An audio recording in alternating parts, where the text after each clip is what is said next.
आज हम एक और विभूति की बात करने जा रहे हैं, और वो विभूति कौन है?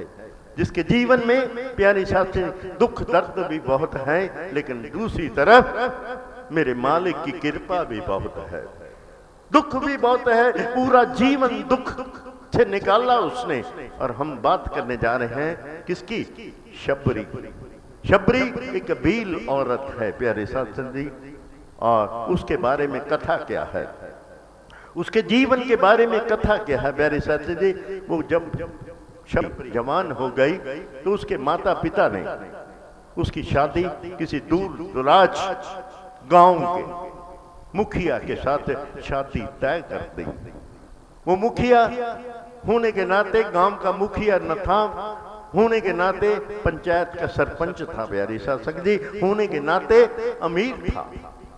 तो वो अपनी उसके बाद धन के बदले वो वहां उस गांव में उसकी शादी करने के लिए उसको शबरी के साथ आए। अपनी डोली के साथ, चार कंधों पे डोली उठाकर, कुहार पहाड़े साथ उसकी डोली उठाकर अपने गांव में वो साथ घोड़े पे बैठकर साथ साथ डोली के चलने लगा। रास्ता लंबा था, गर्मी बहुत पड़ रही थी, तीव्र गर्मी थी प्यारे साथी जी। और रास्ते में क्या, शबरी को प्यास लगी। प्यास के लिए उसने कहारों को डोली रोकने के लिए कहा। डोली रुक गई किसी जलाशय के पास, डोली रोक दी गई। और डोली रोकने के बाद वो जो है वो भील, उसका जो आदमी था, उसका पति था, वो जल लेके वहां से जलाशय से आया और जलाशय लेके अपनी पत्नी को गिलास पानी का देने लगा।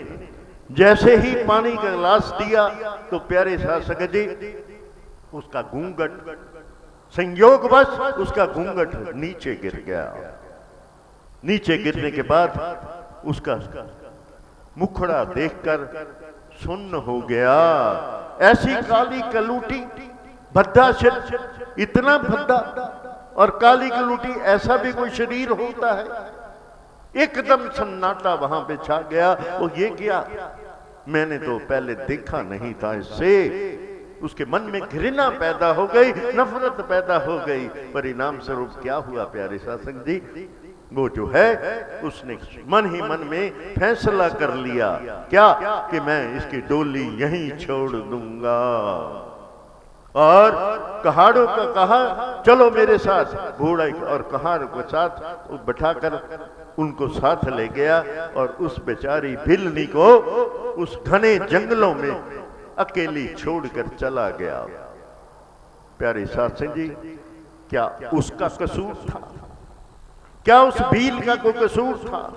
नहीं प्यारे साथी जी, उसके जीवन का प्रारब्ध था। प्रारब्ध ऐसा कुआं सामने आ गया। ये क्या हो गया, एकदम एक तरफ शादी हो रही है, डोली में जा रही है, और दूसरी तक अपने आप को घने जंगलों में अकेले पाया। मन ही मन में घृणा हो गई अपने आप से। क्या ऐसा भी हो सकता है? ऐसा भी सब कुछ पॉसिबल है? सब कुछ पॉसिबल है प्यारे शासक जी। प्रारब्ध बहुत क्रूर होता है, याद रखना। प्रारब्ध बहुत क्रूर होता है, प्रारब्ध अदृष्ट होता है, क्योंकि पता ही नहीं है कौन सा कुआं सामने आने वाला है।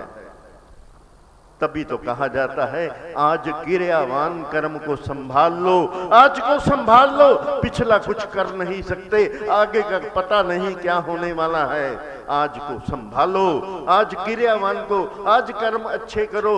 आज अच्छे करोगे, अगर तुम्हारा पुण्य कर्म पीछे है तो प्यारे शासक पुण्य के साथ पुण्य और जुड़ जाएंगे, सेविंग अकाउंट में चले जाएंगे, आपका बैंक का खाता बढ़ जाएगा, कोई नुकसान तो नहीं होगा। अगर मान लो आपके सेविंग अकाउंट में पुण्य के कर्म खाली हो रहे हैं और आपका कुआं, कोई प्रारब्ध रूपी पाप कर्म का कुआं आपके सामने तैयार हो रहा है, अगर आज आपने क्रियामान कर्म करते तो अच्छे पुण्य कर्म किए हो तो आपको वो आपको शक्ति देगा सहन करने की। भोगने तो पड़ेंगे, भोगने तो पड़ेंगे, तो लेकिन ये है आपका अगर क्रियावान कर्म, आज के कर्म हम संभालो, आज को मत जाने दो, तभी हम कह रहे हैं। और केवल केवल ये सुविधा मानव के लिए है, दानव के लिए नहीं है, पशु पक्षियों के लिए नहीं है, और किसी भी योनि के लिए नहीं है। 84 लाख योनियां हैं प्यारी साधक जी, केवल मानव ही के पास ही कर्म योनि है, बाकी सबके पास भोग योनि है। इवन देवताओं के पास भी भोग योनि है। तभी तो कहा है बड़े भाग मानुष तन पावा, बड़े भाग मानुष तन पावा, सुर दुर्लभ सब ग्रंथ गावा। सारे यानी के देवताओं को भी ये मानव योनि नहीं है, वो भी भोग योनि है। जब उनकी भोग योनि खत्म हो जाती है, भोग पूरन खत्म हो जाते हैं प्यारी साधक जी, उसके बाद फिर उनका नया जीवन शुरू हो जाता है।